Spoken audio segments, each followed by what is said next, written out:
Hello, everyone, and welcome back to Seed to Harvest. I'm really excited to be joined by Landon Campbell today, the host of In Their 20s. He shared episodes with Steve Wozniak, Ev Williams, Jason Calacanis, David Sachs, Mayor Francis Suarez, and Jewel-Burks Solomon, and more. He's also a member of the exec team at Inside, backed by Sequoia, Elon Musk, and Mark Cuban. Landon, thanks so much for joining us today.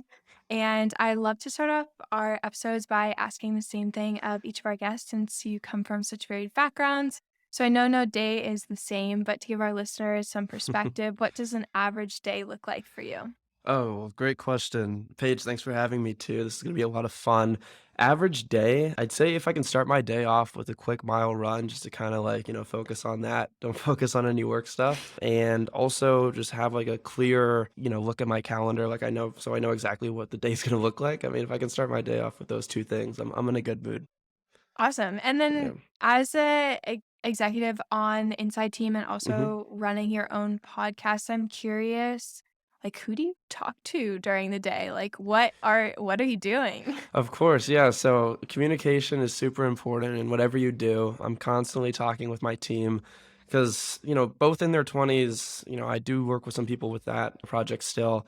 And then also inside, obviously, we have a huge team there, but they're all completely remote. So I'm sitting in the same spot for the most of the day. I should also mention I love going on walks too. So whenever I can get out the house, that's really important. But I am in Chicago, so it's pretty cold now, It's very pretty difficult to chilly. it's chilly. It's very Ooh. hard to get outside, but yeah, just, Slack's open, constantly looking for ways to have meetings when I can, have huddles. Slack has this cool little open room thing where you can speak with people as often as I can talk to people, so I just don't go stir crazy. That's what I'm trying to do.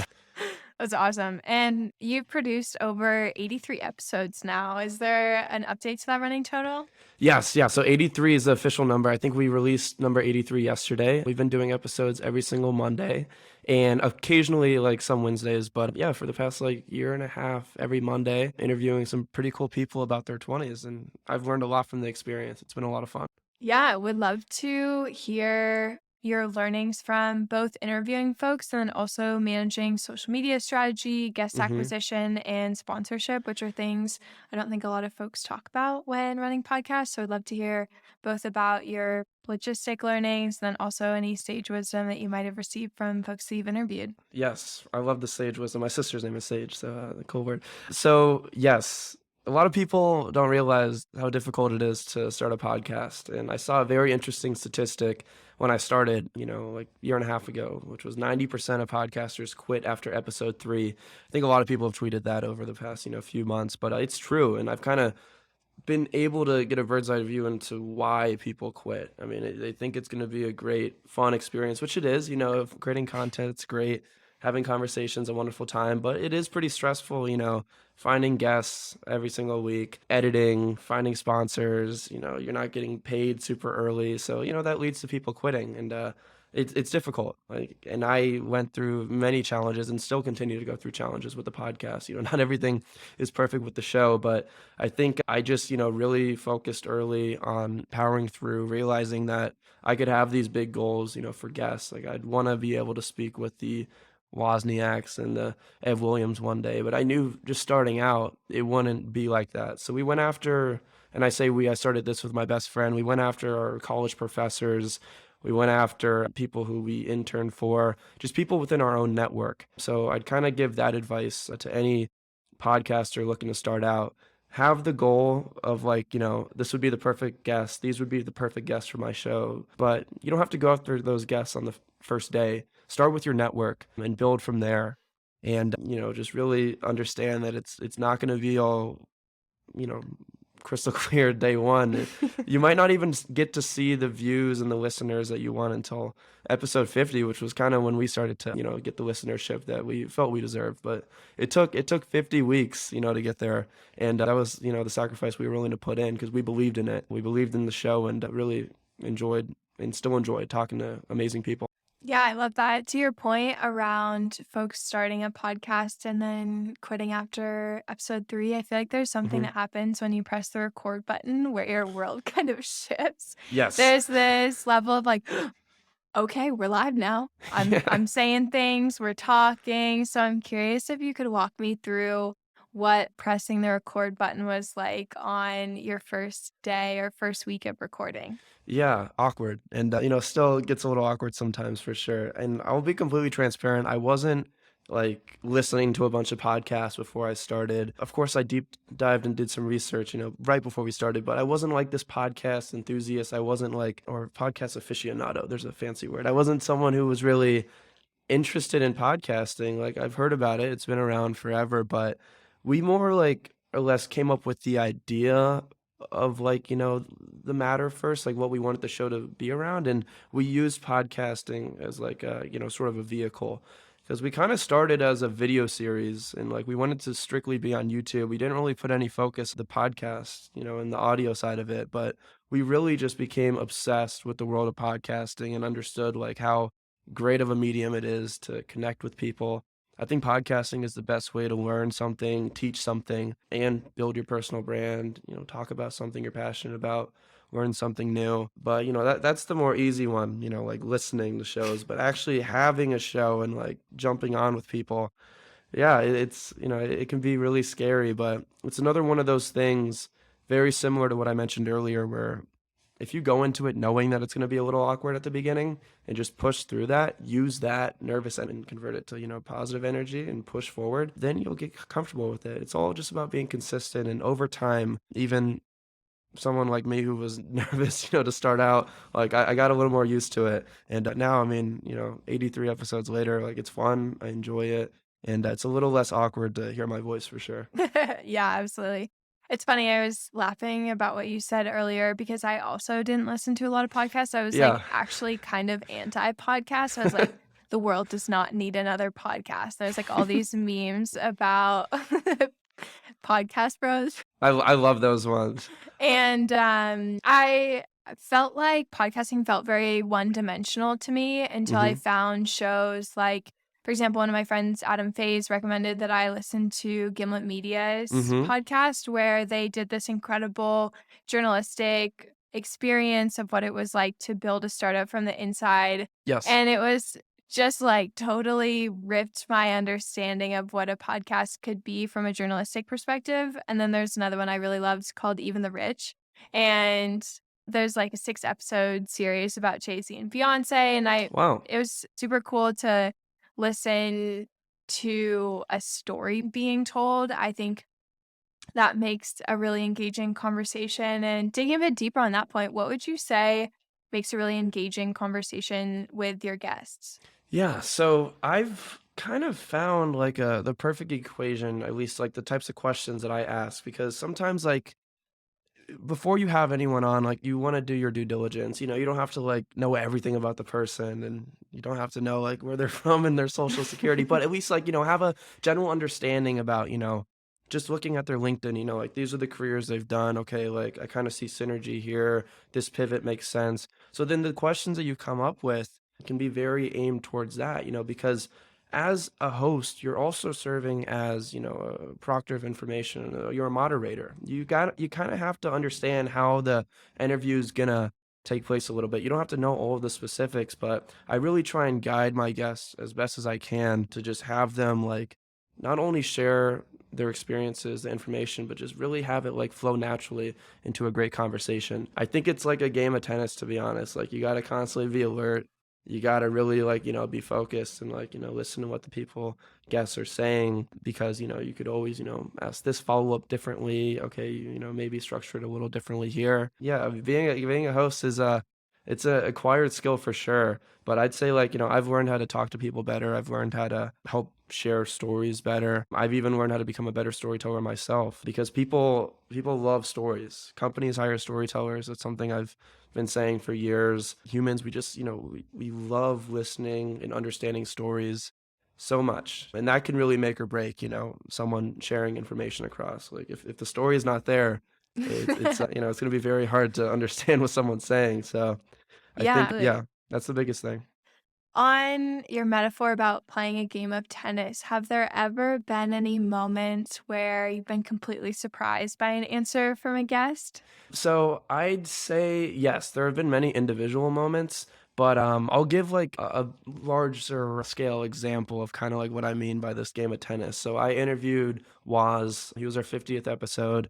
I was like scared shitless before because I mean I've been obsessed with Apple and him like my whole life and Jobs, and I've known the story so well. But something I did know also going into it was that he's just a very interesting communicator. Where I mean he's genius level intelligence where how he explains things sometimes might go over, a lot of people's heads. I mean, he's Mhm. very passionate about what he does and what he built. And I knew that going into the conversation that my audience, might not understand a lot of the stuff that he was saying. So it was my duty as a moderator to kind of like, bring it home as best as I could, maybe give analogies after he shared, an interesting story about the insides of a computer that like I didn't even understand a lot. But yeah, it's the duty as a moderator and host to like you really got to know your audience.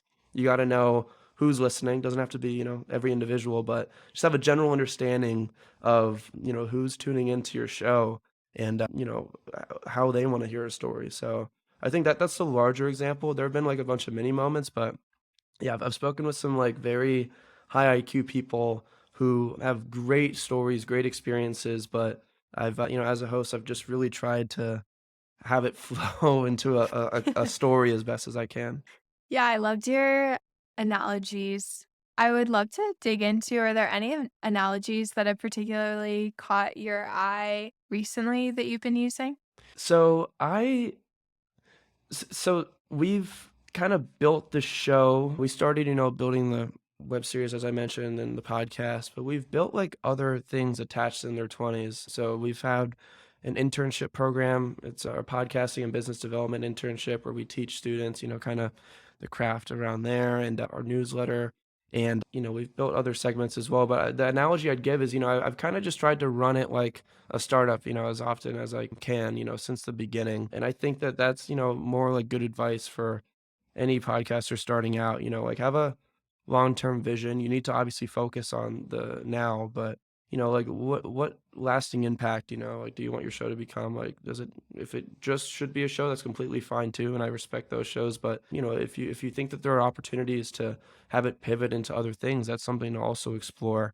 And the example I love to share, Ev Williams, founder of co-founder of Twitter, Medium, he kind of spoke about the best advice when it comes to starting a company or a podcast. And, he just really shared the importance of focus, focus on solving a small problem for a small group of people first. And I think that that's wonderful advice that, yeah, it can go to any content creator that's making something, go to any entrepreneur. A lot of times we want to tackle the world and fix everything and solve, all these large problems, but we only get there by focusing early. So really got to pinpoint your focus. Focus on solving a small problem for a small group of people. That's literally how we worded it, and that's kind of the same analogy that we've used with the podcast. We started with just sharing the best advice for struggling 20 somethings about what successful people did in their 20s. Like that's the focused approach that we started with. And once we felt like we kind of got there, we were able to build other things on top of in their 20s. And obviously, still just scratching the surface, but I think yeah, that's the example I'd give there. Just you got to focus. Yeah, it's cool. I've been thinking about this a lot in Tim Ferriss's book, The 4 Hour Chef. He Hmm. talks about how he has this knife hanging in his office and it represents the importance of decision because the root of that word Mm, means to cut. And I think that a lot of decision making skills and focus comes from that ability to very decisively say no to things that don't fit your yes. larger vision. I'm curious if there are moments when you were building in their 20s where you had to make a tough decision about something that you didn't think was a fit. And if you did, would you mind sharing what that experience was like? Yes, great question. I mean, I've been offered to do like, a lot of different things within their 20s, create sell swag, which I just feel like, we were too early and still too early and like haven't built the community, first, I think is really like the main focus. And even on the subject of community, it's all about timing. We've built such a strong audience and we're looking to build a community in the future, but I just never wanted to rush that process. And, we've had a lot of people come and say, I can, help you with this or, even, some NFT, projects related to in their 20s. But that's the thing with focus. I've had to say no to a lot of things just because, I think it's like still so early and I'm still trying to build a base and still got a long ways to go until I would be comfortable fully, committing and building something like that. But, I think that it's still okay to like have a plan, or at least, multiple buckets to say the least, of like, this could pivot into this can turn into this. But if you rush it, I think things just look a little too artificial. People really recognize that, at least like in the market. They see when things are rushed. They see like when you're just, jumping into something you're not ready to do yet. Yeah. I feel like in a proliferation of content creators, when a lot of people are doing it, I don't know if you take this approach to content, but I feel like as I've gone deeper on the creator path, I can no longer watch a YouTube video and like not think about how they're like monetizing, how they're Yes. editing. And I'm like, okay, I wish this part of my brain would turn off It's sometimes. a sixth sense, yeah. Yeah, Yeah. but it's never going to now. I'm curious, is that it sounds like that's a similar lens Oh, that of you course. take away Yes. from. Are there any Yes. specific folks who you look towards for inspiration as a creator? It could be like outside the space as well. Oh gosh, that's a wonderful question. Inspiration as a creator. I mean, yeah, there are so many great creators out there. I mean, I'd say that a huge inspiration, of course, has to be J. Cal. I just feel like how he got started, like I relate to a lot of it. He started as a journalist, and so, content creator pre back in the 90s before, the term was coined. But he started as a journalist and was able to pivot into, other industries, and ultimately became a capital allocator from his journalistic abilities. He learned how to build a network, how to, find BS, and talking to founders. There were a lot of skills that he learned, from that period of his life, which made him and make him continue to make him a really good investor.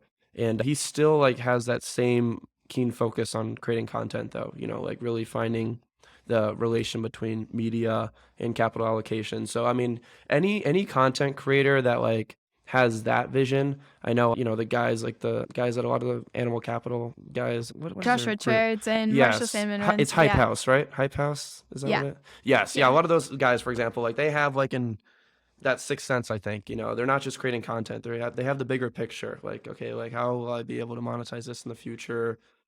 Create capital and really, use my connections, use my exposure to, pivot into other opportunities. So I think that, yeah, you don't have to just like be stuck doing one thing forever. I think you should at least have a plan like of how this could pivot to this and how you could turn this to that. Those are the creators I have the most respect for. I love that. I think one running thought I've had for a long time in this industry is I think journalists make really great VCs. I think one Hmm. of the most important things as a capital allocator is to be a great storyteller and to be Hmm. able to understand when other people are. There's this thing I think about is like this concept of lost in translation, where some folks don't understand necessarily how to translate their idea, their greater vision to these different personas. So that could be investors, could be employees, could be customers, but they're all very different bases in which you need to be an effective storyteller. So that's one thing that I've thought a lot about. And it sounds like you have too. So in high school, you helped produce a dark comedy called Tigers Be Still. So it seems like events and storytelling have been two core themes for you, growing as a creator and Hmm. as a human. So would love to touch on what sparked your interest in those two areas. Totally, yeah. Was raised a theater kid, and I thought that was going to be the main focus of my life forever. Mainly directing, but also, acting and playwriting, etc. And ended up was planning on going to DePaul. I graduated from DePaul University in Chicago, but yeah, was moving to DePaul for theater originally. Didn't know anybody in Chicago, had no connections, like no resume, and kind of just had like this quarter life crisis that I should try something new, but I should be intentional with my next move. So what I mean by being intentional, like let me take the skills that I developed in theater and put that towards something that, could be related, but in a different industry or a different topic. And, from theater, I really took away, yeah, the art of storytelling, creativity, writing. I mean, there were so many specific skills that I took from theater that I felt like I could put towards, the startup ecosystem, and which I did. And now I've recently, found really strong passion in the event spaces. But yeah, I mean, I credit a lot of that to my prior experiences in theater. So I think that, yeah, for 20 something, any individual, if you're looking to make like a crazy what might seem radical change, or step in your life, which is fine. You can do it, but like at least, kind of use the skills that you already have in your backpack, kind of relate the two and just start there. Like, what can I take from this past thing that I did and put towards this new thing? Because that will help you be more focused in those early days. Because, I felt a little lost when I tried to get into the startup VC, ecosystem at the I beginning. can But definitely resonate yeah, on feeling lost in the ecosystem when you first get started. We have semi-similar backgrounds. I wanted to manage artists, and so I spent a lot of time like on stages, running events, doing stuff at San Diego State. And one of the things that I felt when I was making the transition was I was like, what do I do? I have all these random, yeah. interesting interests that I have and skills that I've acquired. I think one of the things I learned over managing live events was just like dealing with dumpster fires with absolutely no time buffer. I would love to hear more about kind of your experience in that area. Any fun stories that you might either have blocked out or From have, my theater days. yeah, deep memories of. So I can give a super quick story. This wasn't, I mean, it was my fault. I mean, yes, there were many stories where like, I had to manage other people. That's also another thing that I've gained from theater, directing and managing teams now. But, when it comes to dumpster fire, the first thing I think about is I'm super allergic to like all nuts, highly allergic. And I've occasionally like mistakenly like have had peanuts or Dabbled. almonds. Yeah, on accident. And we had a tech rehearsal for like this huge show that I was like one of the leads in high school. I think this was like my junior year. And if no one's familiar with like tech rehearsals, we do them for a week. They're like all day pretty much. Like literally we start like at 8 a.m. and go until like 7 p.m. just going through the script like multiple times, running it on stage. And, we have lunch catered in and stuff. And I think it was actually around dinner time, super dark in the house, like couldn't see anything because we were testing the stage lights and we had Thai food. And for some reason, I just like dove in because I was super hungry, ended up having peanuts like all over it. And I just No. like my throat started to close and stuff. But I just knew that I didn't want to leave my team behind because this was like day before show. So I ended up, still like going on stage and, at least I wasn't full energy at all, but like, kind of went through it. And I think that, yeah, that's kind of the first dumpster fire I can think about. And probably a crazy example, but like, I think, the takeaway there is sometimes you have to power through the uncertainty and sometimes you have to, improvise the best that you can. Yeah, love the improvisation. I feel like another good lesson would be like checking your food. Yeah, I mean yeah, doing due diligence. See, so there's a lot Doing of due diligence to bring you back lessons to there. venture. Yes, yes. So I guess I would love to talk more about, so you've been bouncing in their 20s and then also running podcast strategy at Inside and events. So I would love to dive deeper into how those two roles are similar and different. I think running a podcast individually has been a really great learning experience, but definitely be curious to learn more about what it's like running a podcast strategy with like a full larger team and more resources, and then kind of your learnings running them in parallel. Totally, yeah. I mean, let me first off say that I'm super fortunate that there's heavy alignment between, what I have and have built within their 20s and Inside. If there wasn't, I wouldn't probably be as successful in either role. And I say that from personal experiences. There were past roles I've had where, I felt like I was splitting my time a little too much in focus. But at least, now with what I do, like there's heavy alignment. I've brought in guests from in their 20s to, engage with Inside events and vice versa. I've met you through Inside. I've met like a lot of cool people through Inside. And yeah, I think that my advice there is if you're looking to take on multiple projects, which you can, a lot of people will say that it's not encouraged and you should be a master of one instead of a master of none. But if you're someone that has to, like Gary Vee, he has to do multiple things and it helps, his businesses thrive having like multiple buckets. If you're going to do multiple things, at least try and find things that are somewhat aligned. So if we're talking Gary Vee as an example, like they're all under the Vayner umbrella, but he has a lot of different ones, Vayner Sports, Vayner NFTs, Vayner Media, etc. But they're all under, they have similar alignment. So that's kind of just my advice when it comes to taking on multiple projects. Do your best to find alignment, because if you don't, and if the two things or multiple things that you're working on just, aren't helping each other, then it's going to be difficult to manage. I mean, that's just from some Yeah. experience. Yeah, it definitely makes sense. One of my friends, Dan, writes a really great newsletter called Trapital, where he breaks Yep. down all of the business models of different creators, especially in entertainment and music. I think one of the really interesting ones was Issa Rae's, and she has like different media companies. She also executive produces different shows, and then Dan's maps of people kind of map out where the alignment is with certain things. And I think it's really interesting as a content creator.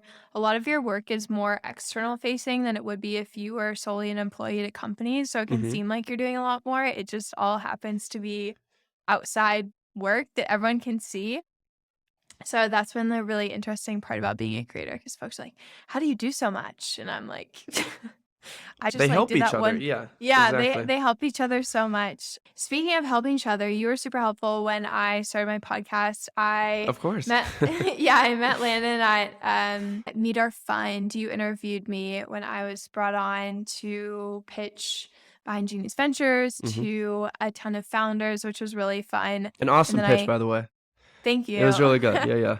And I remember texting you and being like, hey, I want to start a podcast. I have no idea where to start. Like, what do I do? And you were super helpful. So I'd love if you could share the advice that you gave me here, because I think there's probably some inspiring podcasters listening. Totally, yes. And I'm just super happy to help anyone that's looking to get into the space, because I remember when I was trying to understand it, like there wasn't really a podcaster I could speak to. And yes, YouTube and other platforms are great resources, but it helps to like talk to That like someone that, you're like, what's that one thing that I yes, need? Like, what is my exactly. podcast hosting infrastructure? Yes, yeah. So some quick advice, and I know that we just spoke about this before we started interviewing today, but just be prepared, like have like interviews in the background, just upload it to Google Drive. They don't have to all be edited and stuff, but if you're crazy and want to have everything ready to go, I'd recommend, the early days it's important to have just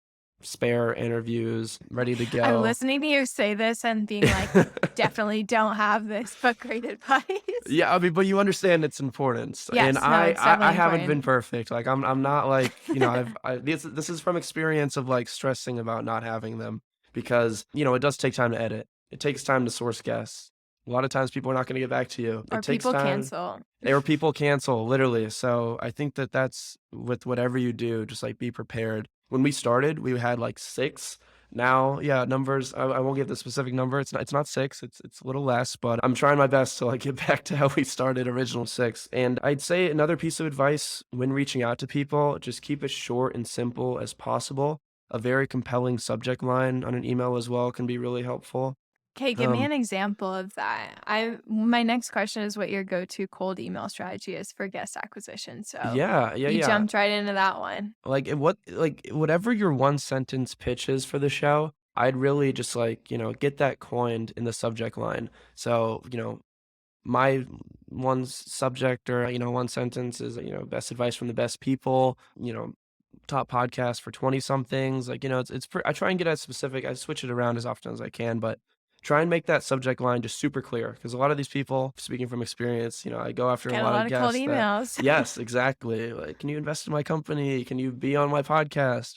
Like, you gotta just have a really compelling subject, and also like realize that people don't read paragraphs and paragraphs and paragraphs of emails. And how do I know that? Because I don't read paragraphs and paragraphs. So Nope. flip it sometimes. Like, would you read this? Like, if someone sent you this long email, would you read it? I just really recommend keep it as short and sweet as possible. Hyperlink when you can, like say I spoke with Mm, this guest, that's something. And then I think a larger thing too, email is not going to be for everybody. So you got to do a little due diligence. You got to understand this guest. You got to understand their online persona, as I like to call it. Like I've gotten some people doing, some weird stuff, not just email. I'll post a story and tag them. Tweet at yeah. people because I see that they Mine's like spend a lot of, mainly been just like sliding into people's Twitter DMs and like, or that. Yeah. hey, like, let's hop on a podcast together. I feel like it can be a lot more informal than you would think. Yeah, exactly. Yeah. Yeah, you don't have to have like this whole like pitch deck. And I was there, when I started, I had I fucking had a contract. Like it was pretty funny how we started, but it doesn't have to be super formal like that. Just keep it Yeah. short, keep it simple. Okay, so it sounds like you have a great cold email strategy there. I would love to hear more about what your production looks like, from email to researching the guest to actually being in the interview, and then how you edit and if you use a team. Walk me Yes. through that process. Yeah, a lot to share here. I'll even kind of start it with this one point because I didn't fully answer it earlier. I think when you asked the question, like, yeah, I have done like social media for the podcast. I've done outreach, and I do have, a team that I work with within their 20s now. But I think, and this is not just for podcasters, this is any entrepreneur. Before you have a team, before you have individuals come on and take responsibilities off your plate, you need to do each of them. You don't have to be perfect at doing each of them. And there were things, for example, like TikTok. Like I suck at making TikToks, but I still tried to make TikToks just to see the process. So now when I have someone making which we're kind of going to be ramping up with in the next few weeks, like I have a better understanding at least like how the app works, etc. So I'll start there, like do the jobs first. And my personal process, advice I can give there. So I watch a lot of interviews of like the individuals. I'll read a lot of articles prior to the interview, not to find the questions that I should ask, but to find the questions that I shouldn't ask. I've seen a lot of interviews. I just watched a recent one with Brad Pitt. It was pretty funny. He was being interviewed about a movie, and this reporter just kept asking like the same questions he's been asked in previous interviews. And he literally said, like, just check out these other past interviews. So I never want to have that happen. So I understand there's going to be some overlap, but I try and do my best to see their body of work, to see and recognize the questions that I should not be asking. And then when it comes to developing questions, yeah, I mean, when we started, I'd have like a list of like, I think our sweet number was like 10 to 12 questions that we'd ask during the interview, which was helpful too, because I had a co-host and I just kind of helped us keep track of like, okay, you're going to ask this at this moment and I'm going to ask this. But I just felt like we were too like stuck on the script, and it's not going to happen overnight. Like I can now go into interviews more or less just having bullet points of like topics I want to cover. And I mean, yeah, after doing this like for 83 episodes, yeah, I'm a little more comfortable when I Improvising. started. Yes, Yeah. exactly. But you don't have to start out like that. So I'd say the main thing, like, do what works for you at the beginning, but everybody should be trying to get away from the questions for sure. And sometimes it's just, yeah, you want to test it out during one interview, ask like just an improv question, see how it goes. But yeah, one day you'll be able to kind of just ask away. One Yeah. day, me Yes. looking Yeah. at my list of questions. So, one of the things that I think is really special about your story is part of your deeper motivation behind continuing the legacy of In Their 20s. So, if you're comfortable, I'd love to hear more about your late co-founder and his impact on you and what you're building. Of course. So yeah, Michael Holm, I met freshman year at DePaul. We rushed a fraternity together, and I ended up dropping out of the fraternity after freshman year. But yeah, I met like some of my closest friends, during those rush days, and he was one of them. Super great guy from the burbs of Chicago, very just business focused. Like he started a small business in high school, and I just always knew like I wanted to start something with. And before we even got to the business stuff though, like he became one of my best friends. I have like 6 best friends now who I mentioned met from the frat, like 6 to 8. But yeah, like the 6 main ones, we ended up living together. So Michael and I, we lived together for 2 years in a 10 bed and then in a 6 bed, which was disgusting. But that's a story for another day. But yeah, I mean, Michael and I mean, just became super close over the years. And I think it was like around like senior year, the beginning of senior year, kind of said like, let's just start something and like see what happens. And our first idea was this company. It was actually a documentary series, which is what the project was, but had plans to turn it into a larger company called Ep8 Chicago. Ep8 in French or NFA means impact. And we were going to be interviewing Chicago designers to talk about, their stories, how they got started, and just share a little bit about, the projects that they're working on. So we started there, and then COVID hit, and we were doing in-person interviews.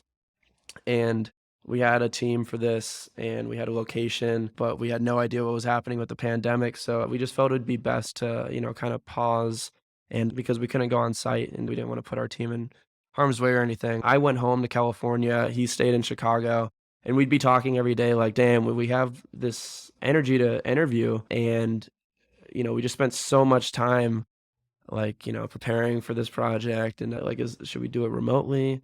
And then, we kind of brought that back to the team and they agreed, I mean, I think the quality wouldn't be as cool because we were going, Chicago designers, we had some really cool sets for this and the vibe, it couldn't be over Zoom, but we kind of came together and said, okay, like, are there other interviews we could do? And we had a lot of internships in college and we saw the growing trend where there were a lot of people losing jobs our age and just confused on, like, you remember the early pandemic days. Like, it was Oh really, yeah, Nick Energy. yeah, I think we graduated the same year, yeah, we so did, it's 2020. everyone was thrown Scary time. into disarray Yes, yeah. that year. So, yeah, we kind of, and that's how In Their 20s started. Like, I mean, as a way to show people that everybody's been through terrible times. And, maybe not exactly pandemic vibes, but a lot of, majority of my guests, I mean, all come prepared to share like a moment of uncertainty and something that changed their lives drastically. And it helped them though. So that's how In Their 20s started. And I'm super glad I started it with Michael. Yeah, he did pass away April 20th of 2021. So last year, short battle with brain cancer that was super out of nowhere. But that's another like big motivation for keeping this going, just to honor his legacy. And I know he would have done the same if the roles were reversed. And this In Their 20s meant a lot. Well, it means a lot to me and him. Yeah. I mean, this is something we started from nothing, and came in this with a strong mission, and it's brought us to meet some great people. And I'm just glad I can keep it going for him. I love that. That's so powerful. And I'm so sorry for your loss. I know Michael Thank you. meant a lot to you. Yeah. And it's so incredible that you've built In Their 20s. And I'm sure that it helps continue on his legacy, especially with you running it and being so involved with it. Of course. I'm sure that you think of him often. So it's Every single day. really, yeah. Yeah. Yeah. Well, I would love to hear more about your long-term vision for In Their 20s. And I guess I'm curious to hear what you think Michael's was. Yes, yeah, that's a great question. I mentioned earlier, it's always good to have a few buckets, things that you think something can turn into, or possible pivots that you can make. I don't share a whole lot of those, but I mean, I will say that I'm so glad that In Their 20s has led me into learning more about VC and kind of seeing this new correlation. It's been around, Are you gonna cross over the dark side? Maybe. I mean, we'll see. Fingers crossed. But yeah, I think that I see the power of podcasting so clearly now after having a show, and how storytelling is really increasing in the capital allocation space. So yeah, if I were to come onto the dark side, like I'd want to make my mark there, really media focused, and yeah, I'll keep it at that. Yeah, I'll keep it there. I mean, just continue to have In Their 20s and, have it be an impactful thing and resource for a lot of 20-somethings. But yeah, if it were to turn it into something else, I'm totally open to that. That's awesome. I'm curious. I get a lot of really interesting cold emails from folks either listening to the podcast or having read my content somewhere online. I'm curious if there's been any serendipitous moments in this for you. Wow, so many. I think, damn, that's a really cool question. Yeah, there have been a lot of cool moments. DePaul, I mean, was just super supportive in, this journey, and being invited back to, participate and be a speaker at a lot of events and help, students have a better idea or get a better idea of, their goals. And because I mean, I've been on advice overload. I mean, I've been able to speak with a lot of great people. I have so much great advice just, bundled in my head from all these guests I've had. So it's been nice to be able to help other people, get closer to their goals with this. I think I saw a quote a while back. I'm gonna butcher it, but it was you reach your goals when you help others get closer to reaching their goals. And I think that's been the biggest just serendipitous multiple moments that have come. I mean, people coming to me saying that they have a better, clearer idea of what they need to do in their lives because of this. I mean, that's the impact that Michael and I wanted to have created from this. So yeah, that's the biggest. Yeah, it's incredible. I think that's been one of the most rewarding parts of my journey as well. I wrote this blog post a long time ago called On Finding True North, and it was kind of a series of self-discovery questions you could ask yourself. And I remember I got a text a month ago or something, and it was like, hey, just read this, and I quit my job, and I'm starting a company. And I was like, wow, That's crazy. So cool, but It's kind of crazy. Like yeah, I'm always appreciative when I hear things like that, but then I'm like, damn, like I'm just a guy that has a podcast. Like it's, yeah. it's humbling, That's but yeah, yeah, it's it's crazy. It's a little very humbling, and I feel like there's this aspect of deep gratefulness, and then at the end of the day, you can't take yourself too seriously. exactly. Yes. Yeah. Yeah. You're If you like, fly, I'm a yes, niche internet person. exactly. One of the multi-millions. So yeah. So I'm curious, given that you have all of this advice bundled in your head and you're having to make decisions on what information and advice you think is really crucial to share, what are the pieces of advice that you'd give to budding podcasts? Yes, I'll be redundant. I'll be consistent in saying that you need to be consistent. You gotta really do things, multiple times to become a master or like, really understand it better. It's the 10,000 hours. I mean, you got to put time into doing something. You got to be consistent. And there's a lot of truth there. So releasing episodes every single Monday, interviewing like 2 to 3 guests a week for a long time. I mean, those were things that in order to get better, I mean, I had to do.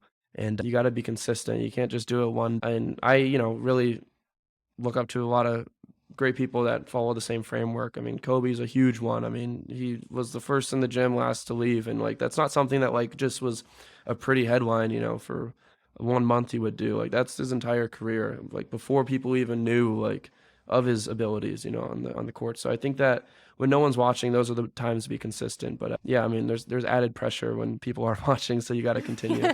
Yeah, I love this phrase I heard recently. It was kind of like in times, what you do in times of abundance determines how long that time of abundance lasts for you. And Yeah, I think it's increasingly clear that being consistent and just there's this woman that got into the Olympics and I was just laughing so hard at her video. But how she got into the Olympics is just she showed up and she stayed upright. She had to place in the top 30 of finalists in the different events she was at. So she found out the event that like all of the professional skiers weren't making it to. And she went, she stayed upright. She got like smart. 13th place and she made it to the Olympics. And I think that's pretty incredible. Like you don't have to be the best at whatever you're doing. You just gotta Yeah, show be up consistent and stay and show up. upright. Yes, I love that. Yeah, no, I'm Yeah. gonna look that up. That sounds hilarious. Awesome. Well, Landon, thank you so much for coming on. I appreciate it so much. Of And to course. close this out, do you have any additional things you want to touch on? And then where can people find you on the internet? Yes, I'd say where can people find me? Active on Twitter, Landon20s, 20s. Same for my Instagram. And yeah, I'm always open to talk to new people and understand, what they're trying to build, especially if someone's trying to build a podcast. And Paige will vouch for me. I'm always happy to give advice. So reach out whenever, please. All right. Awesome. Thank you so much. Thanks so much for tuning in today to Seed to Harvest. If you enjoyed this episode, be sure to subscribe wherever your favorite podcast listening platform is. I'll be releasing new episodes weekly, and if you have any questions or comments, feel free to let me know on Twitter. That's Paige Finn, Paige and then Finn with 3 N's. Thanks, and see you again next week.